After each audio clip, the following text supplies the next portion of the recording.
কৃষি ভাই ও বন্ধুগণ, আসসালামু আলাইকুম। আপনারা যে যেখান থেকে ভিডিওটি দেখতেছেন, প্রত্যেকে জানাই আমার পক্ষ থেকে আন্তরিক শুভেচ্ছা ও অভিনন্দন।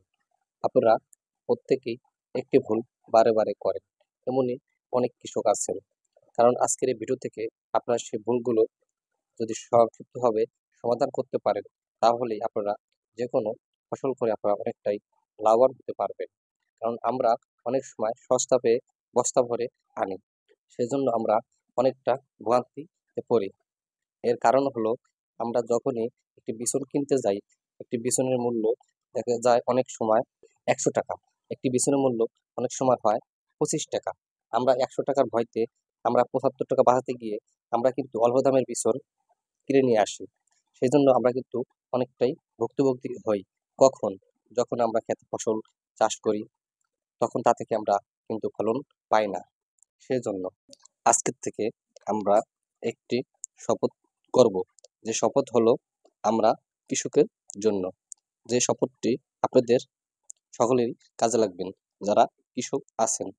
কারণ আমরা আজ থেকে যে প্রতিজ্ঞা করলাম, আমরা অল্প দামের কখনো বিছন কিনে খেতে চাষ করব না, সে থেকে আমরা কিন্তু ফলন পাবো না। সেজন্য, কারণ ভিডিওতে আপনারা দেখতেছেন প্রত্যেকটি গাছের কিন্তু একই অবস্থা। আমি আপনাদেরকে দেখানোর জন্য অনেক অনেক টাকা নষ্ট করেছি। কারণ এ থেকে আপনারা শিক্ষা নেবেন। কখনো অল্প দামের পিছনে বাড়ির পিছনে কখনো ফসল ভালো হয় না। সেজন্য বর্তমান আধুনিক প্রযুক্তি ব্যবহার করে অনেক বীজ এসেছে। সে আধুনিক প্রযুক্তি অনুসারে আপনারা সকলে বীজ সংগ্রহ করে ক্ষেতে রোপণ করবেন। তার থেকে কিন্তু আপনারা অনেকটা লাভবান হতে পারবেন, ক্ষতিগ্রস্ত হবেন না। তাই আপনাদেরকে বলতেছি, এই ভুল বারে বারে করলে কিন্তু আপনারা একেবারে শেষ হয়ে যাবেন। সেজন্য আপনাদেরকে বলি, ভাই, কখনো সস্তা পেয়ে বস্তা ভরবেন না। আমি আপনাদেরকে দেখানোর জন্য এই গাছগুলো রোপণ করেছি, কারণ শুধুমাত্র আপনাদেরকে এই ভুল থেকে উঠে আসার জন্য।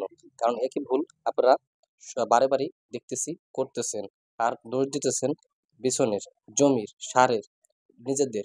কারণ এটা আমাদের ভুল ধারণা। এ থেকে আমরা বেরোতে পারবো যদি আমরা সঠিক সময় সঠিক বীজ সংগ্রহ করে যদি ক্ষেতে রোপণ করি, তাহলে ইনশাল্লাহ এর থেকে বের হওয়া কোনো ঝামেলা নাই। আমরা আশা করি সকলে সঠিক বীজ সংগ্রহ করে আমরা ক্ষেতে রোপণ করব। আমরা ইনশাল্লাহ এর থেকে ব্যাপক পরিমাণ ফলন পাবো। আমরা কখনো পিছের দিক তাকাবো না।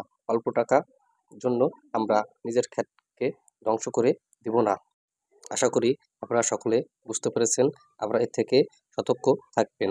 কখনো সস্তা পেয়ে কখনো আপনারা বস্তা ভরবেন নয়াকারে না। কথাগুলো যদি কৃষকের মনের মতন হয়, তাহলে ভিডিওটি অন্য একজনকে দেখার জন্য সুযোগ করে দিবেন।